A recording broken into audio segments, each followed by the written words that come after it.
രണ്ട് ഷേപ്പുകൾ കൂടെ ആകുമ്പോൾ നമുക്ക് വേണ്ടുന്ന ഏതാണ്ട് ഇമ്പോർട്ടൻറ്റ് ഷേപ്സ് എല്ലാം നമ്മൾ കവർ ചെയ്യുകയാണ്.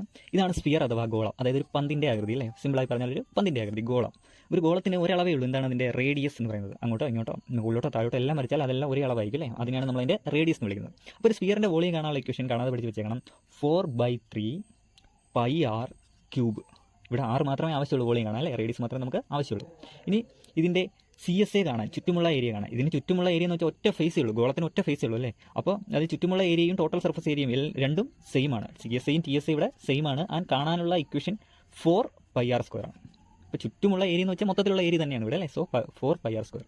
ആൻഡ് ഇവിടേക്ക് വരുമ്പോൾ ഇതിനെ സെൻറ്ററിൽ കൂടി മുറിച്ച് കഴിഞ്ഞാൽ നമുക്ക് കിട്ടുന്ന ആ ഒരു ഷേപ്പാണ് ഹെമിസ്ഫിയർ അഥവാ അർദ്ധഗോളം.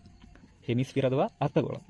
അപ്പോൾ അർദ്ധഗോളത്തിനും റേഡിയസേ ഉള്ളൂ അല്ലേ. ഇപ്പോൾ ഈ റേഡിയസ് എന്ന് വെച്ചാൽ ഇവിടെ നിങ്ങോട്ടുള്ളത് അല്ലെങ്കിൽ ഇവിടെ നിങ്ങോട്ടുള്ളത്, രണ്ടും ഒരേ അളവാണ് അല്ലേ. അപ്പോൾ ഇവിടുത്തെ വോളിയം കാണാൻ ഈ 4/3 എന്ന് പറയുന്നത് പകുതിയായെന്ന് ആലോചിക്കുക. അപ്പോൾ 4 പകുതിയാകുമ്പോൾ 2 ആയി അല്ലേ. 2/3 πr³ ആവും. ഇങ്ങനെ ഓർത്ത് വെച്ചേക്കാം.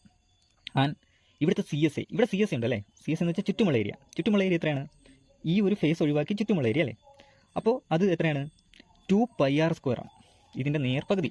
ആൻഡ് ഇവിടുത്തെ TSA, ഇത് കൺഫ്യൂഷൻ ഉണ്ടാവും, പക്ഷേ ഒന്നുമില്ല, സിമ്പിളാണ്. ഇത് മുറിക്കുമ്പോൾ ഒരു ഫേസ് കൂടെ വരുന്നില്ലേ, ചുറ്റും 2πr² ഉണ്ട്, മുറിക്കുമ്പോൾ ഒരു ഫേസ് കൂടെ അവിടെ ഉണ്ടാവുന്നു. ആ ഉണ്ടാവുന്ന ഫേസിൻ്റെ ഏരിയയും കൂടെ കൂട്ടണം. അപ്പോൾ മൊത്തം 2πr² പ്ലസ് ഈ പുതിയതായി ഉണ്ടായ ഒരു πr² കൂടെ, മൊത്തം 3πr² ആണ് TSA.